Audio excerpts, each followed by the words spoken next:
Hi, I'm Sarah from Justice for Education, and today I'm here with John. Hi, John. We will talk about ATC. John, thank you very much for being here and for your availability.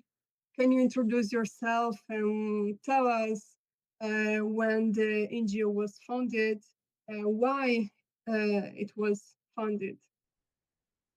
Hi, Stada. Thank you so much for inviting me to talk about ATC, the Appropriate Technology Collaborative. My name is John Bottenberg, and I'm the acting executive director for ATC. And ATC was established as a nonprofit 501c in 2008, with a simple principle of listen first. And that means from the beginning, instead of importing like predetermined solutions for local folks, instead, what ATC does is ATC partners with local leaders, including midwives, who help us identify households with expecting mothers and young children. Um, and so we co-develop practical technologies that work in the local environment rather than engineering something or providing something that doesn't work for the local conditions.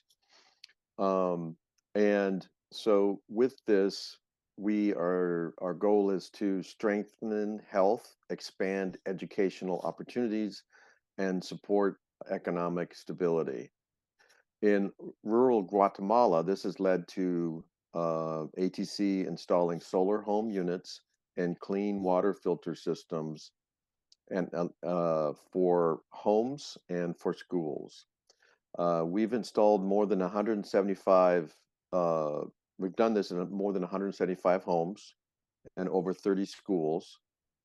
And when a home has light and clean water, children are healthier with fewer missed days at school, and they can study at night. And moms can work at night for longer periods of times. Many of these mothers on these rural homes have like side jobs, and they have side jobs at home, uh, making things that they're able to sell in the market. And with the solar home units that we install, the lighting is better and the light lasts longer. Better than using the lighting, I should say, lighting is better than using a kerosene lamp or candles. And so the moms can work for longer at night and create more things that can be sold in the market, which then allows them to have more money for their families. Yeah, you told me about the main goal, but for us to understand better, what are the activities? What activities do you do in ATC to achieve this main mission?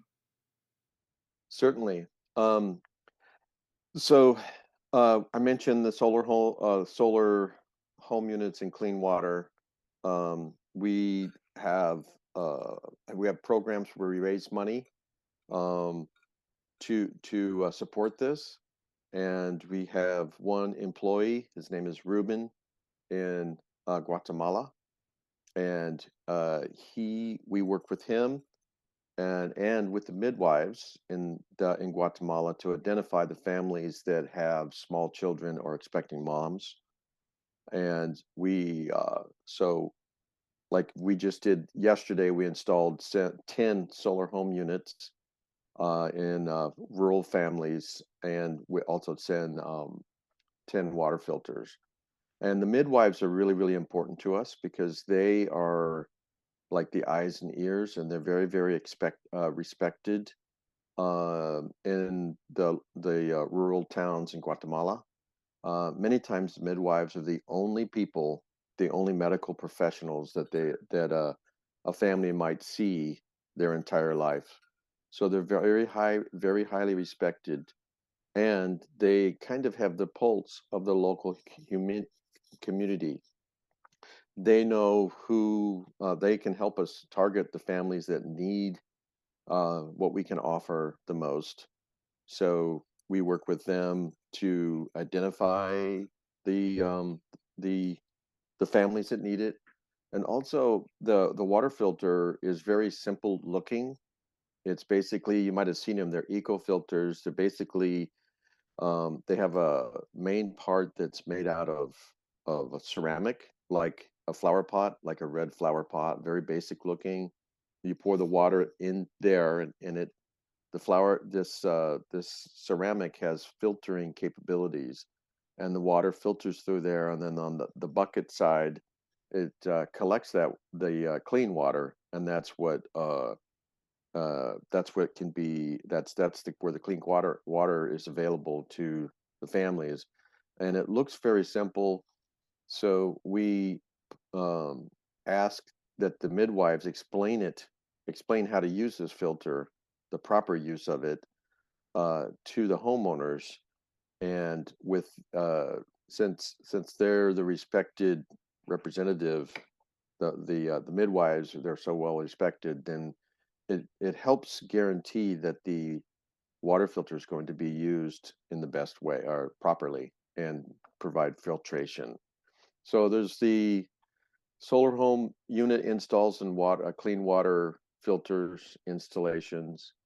Um, and then also through the years, um, we our main another main focus has been local technology innovation.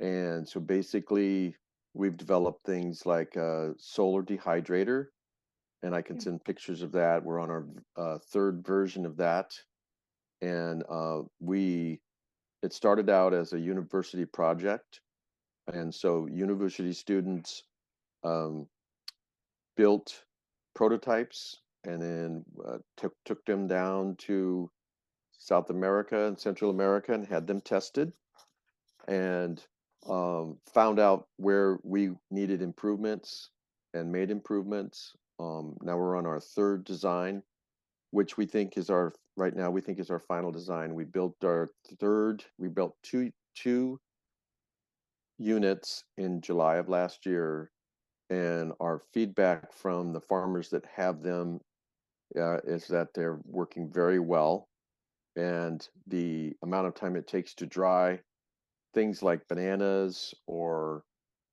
spices, fruit, spices has been cut in half, which means allows these farmers to either uh, basically increase their production Yeah. by uh, by two. So that's an example of some of the local technology.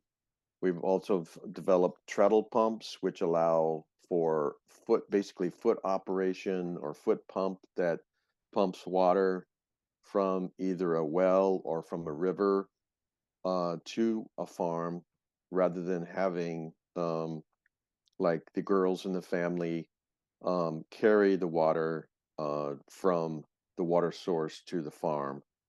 So this allows for young girls to get education rather than just porting water from the water source to the farm. That's one of our the appropriate, that's even in our name, the Appropriate Technology Collaborative, which means that we strive to um, develop tech. This is how we one of the things that we provide. We try to provide for our local partners is engineered solutions that work in the local environment and that stand up to that use materials that are available in the local environment by the local folks, and um, are proven to last. So also what we have done is um, partner with groups. We've had lots of volunteer teams go down to um, both Nicaragua and Guatemala to install solar home units and do testing. We've worked with um, universities and have universities design and build prototypes for testing in Guatemala, etc. So hopefully that answers your question. Yeah. I find very interesting, first of all, the important role of midwives, because you told us that they are very important to connect ATC with families. They have a very important role. I find very interesting the fact that your work at the ATC puts together the technology parts, but also environments and families and children. So I want to ask you, you told me about uh, families and children, but how would you describe the the social and economic condition of the families before, and then how is the impact of the NGO, and how the NGO helped families and is helping families and children in their lives and also in their studies, for example. Okay, that's a really good question. And yes, the you mentioned the midwives. They're Yes. very important to our work because there have been situations where we go to install a solar home unit and the family already has some form of electricity. They already have light. And that's not what we want to do. We're trying to help people that are at a different economic level below that. So the midwives, it would be very difficult for me to identify the right people very easily. Um, and so it just we're just so thankful for a partnership with the midwives, and we want to help them as much as possible because they have they see it all, right? It's a very tough thing for them because they don't have a lot of modern um, uh, like we have in the United States. They don't have as many ways to help cure people as we do. They don't have the technology or the ability or access to the medicines that we do. So it's got to be very frustrating. I imagine it's very frustrating for them to see people that are not that are sick and um, not having everything that they need to help them. So that's why we want to help them with the fetal Doppler, buy some more fetal Doppler units for them to help them diagnose things faster, etc. And so they're very important to us, and they're constantly calling Ruben saying, "Hey, we have more families. When can you install more solar home units and water filters?" So we're getting the feedback that what we're doing is important, Yeah. and we're going to continue to um, raise money and install solar home units for as long as we can. I mean, we have a current goal of 100 installing 100 units by the end of July, and we're at 48 now, just from yesterday. And we will continue that. We'll have another goal after that's done because the need is we're hearing from the midwives that there's lots and lots of people, lots of families that need this. But so back to your question though, from there, you asked, you know, what is what we do help? How does it help people? Yeah. So as we've noted, we target our target families are families with small children or with expecting moms. And there's a study by the World Health Organization that says um, uh, the first 1,000 days of a child's life is the most impactful for their future brain development and body development and growth. So that's why we target um, uh, expecting mothers and small children. So, um, how does ATC help with that? First of all, the solar. home units are going to be replacing, they replace either candles or kerosene lamps, both of which have health, respiratory issues. And it's also carbon footprint. When we install one of these units, each unit uh, addresses or addresses 1 ton of emissions of carbon emissions per year. So it helps both the families with respiratory related illnesses. Um, so it helps with that. And then also, you may know that 80% of the world's water supply is not reliable and not clean. So we our original focus was solar panels, installing solar home units, but we said that since we're there, we owe it to these families to also provide clean water. So the clean water helps with um, digestive issues, lingering or chronic digestive problems, which can stunt growth, and it can also provide or cause it make it harder to study, make it harder for kids to concentrate on their studies. Yeah. So, and it helps with the first 100 days of a child's life, 1,000 days of a child's life, as I mentioned before, in having um, better health. So those things help from the health standpoint. And then the solar home units with solar power, it's brighter with the solar lights. It's brighter than candles um, or kerosene lamps, and they last longer. And it's an expense then that they save. I believe it's about $5 a month that the family saves in the expenses for paying for candles or um, kerosene oil for the lamps. And then it allows kids to have good light to study with for school. So um, there's the potential that a child will study longer and study more Yeah. and have a better study experience with our LED lights, so that then they can learn more. And maybe they'll Yes. stay in school longer, and um, get a better education. So it could be a fundamental help for them to allow them to stay in school longer, get better grades, learn more, and then maybe help them out of, improve their future. Yeah. Another aspect is the solar home units, the controller themselves come with phone charging jacks on them.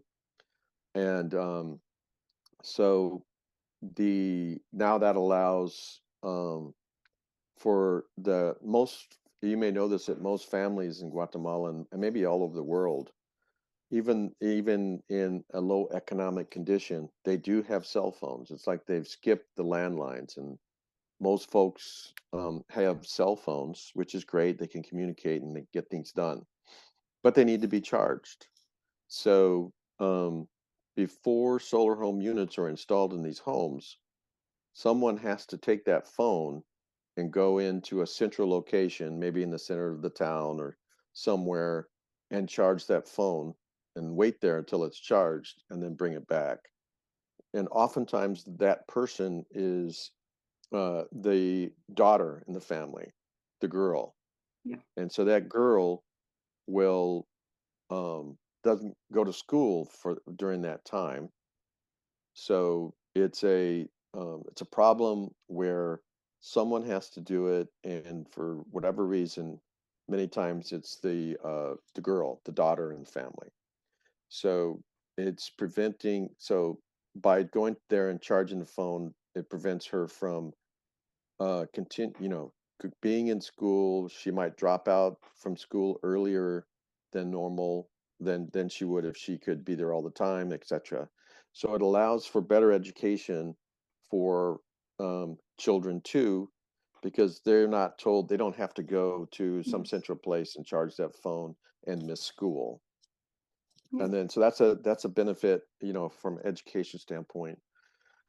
And then a big one is the mothers. The mothers are in many cases are the best producers of income for the family outside of maybe the dad goes to work and brings home money. The moms, we found that most moms have their own side business that they work on. And it's usually either making the special tops, the beautiful colored, um, camisole, I can't remember exactly what it's called, but it's very beautiful traditional ladies shirt that takes months to make. And there's other crafts that they can make and sell in the marketplace or to each other. So now with solar light, much better light for working in, and our report back from our from Ruben and talking to uh, moms that have solar units is that it cuts in half the time it takes to make something. Basically reduces the time to make one of those beautiful blouses or other crafts by 50%. So Yes. potentially what that means is that now the moms are can produce, can double the income from that work, which then means that usually the moms are very good at um, taking that money and turning it back into the family and doing things for the family, either better food or better school supplies, better clothing, etc.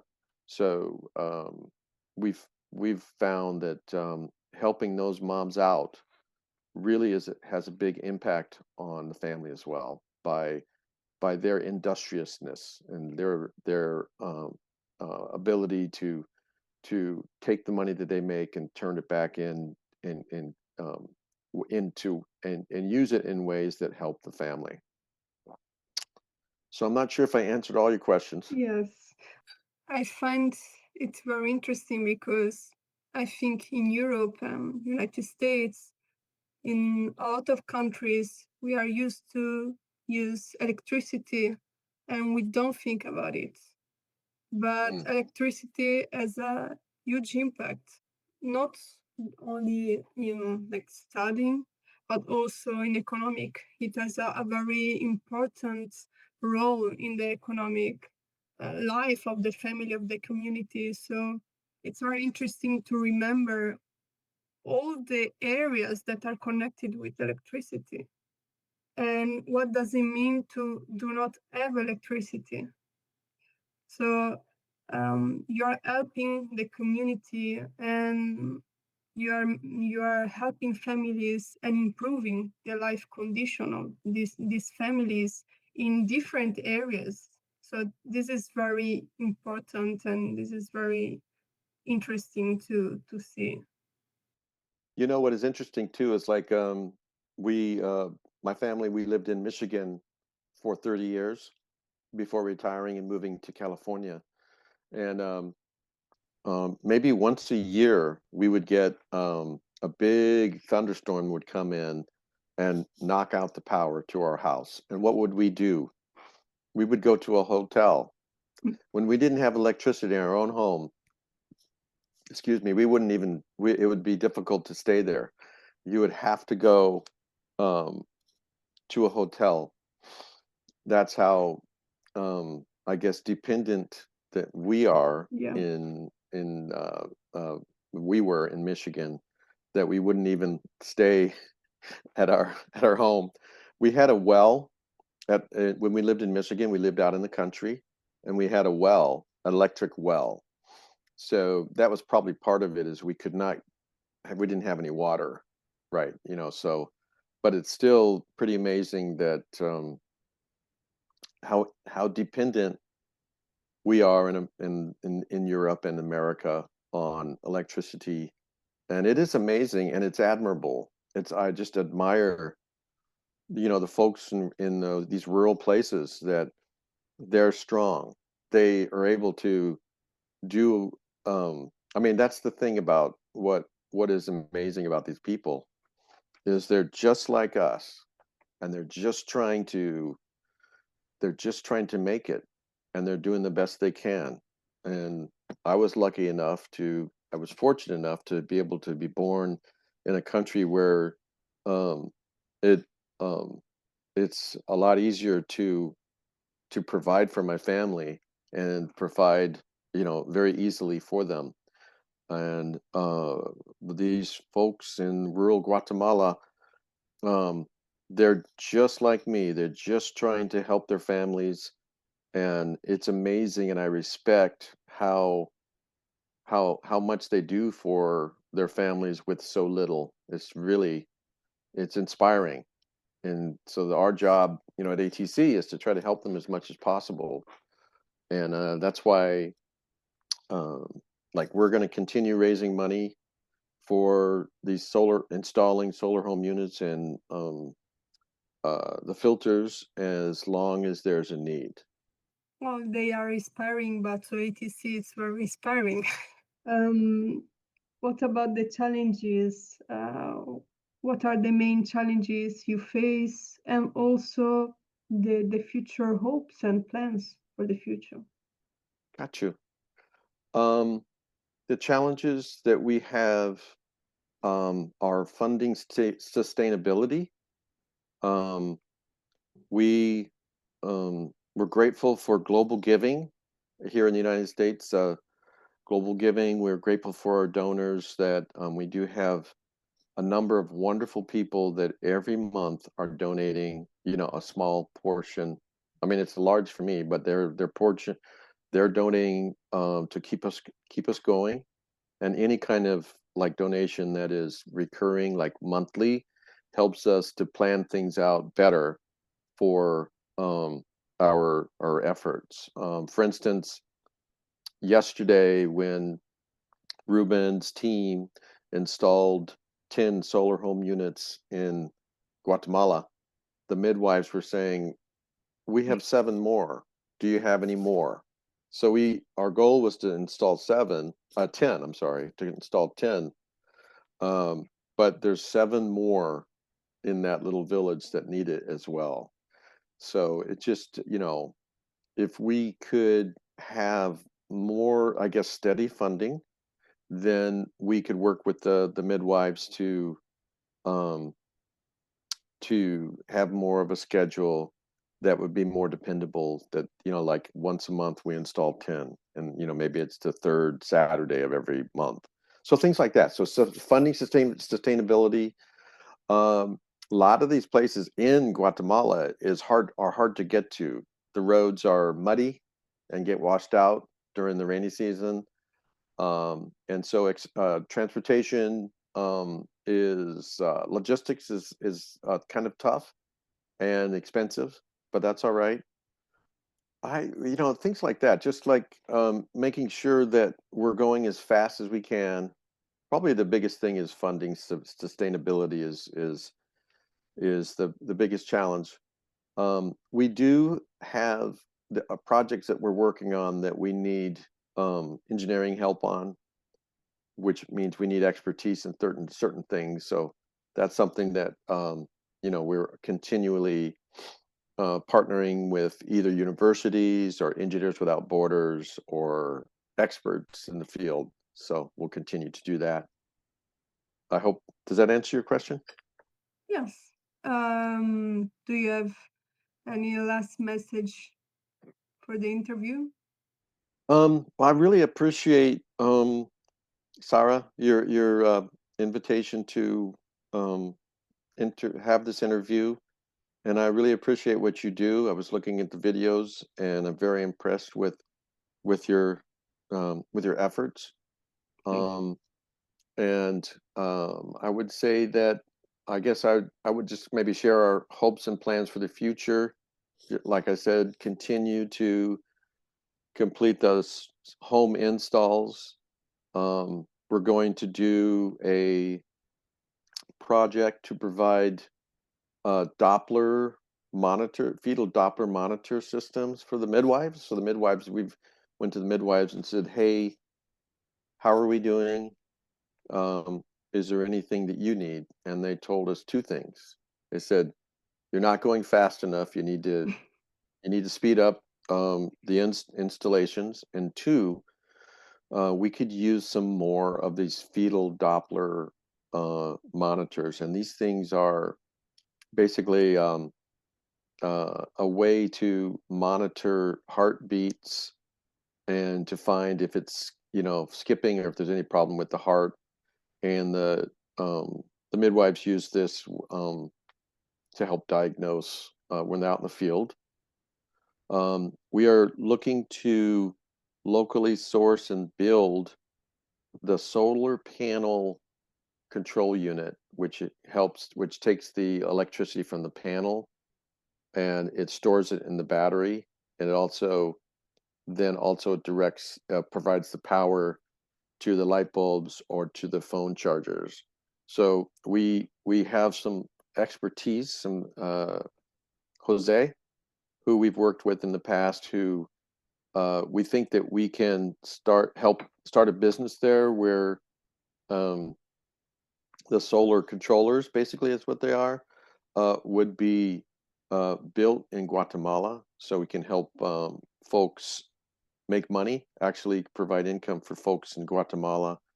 We're on the study phase of this. We need to make sure that it's financially viable to do so. We're just so thankful for our donors that help us do this, and we're inspired um, by the folks that we help for their grit and guts to do what they do every day without much. And we're also inspired by our donors that help us do this. And we're just lucky to be able to do something that helps people in a meaningful way. Yeah, yeah.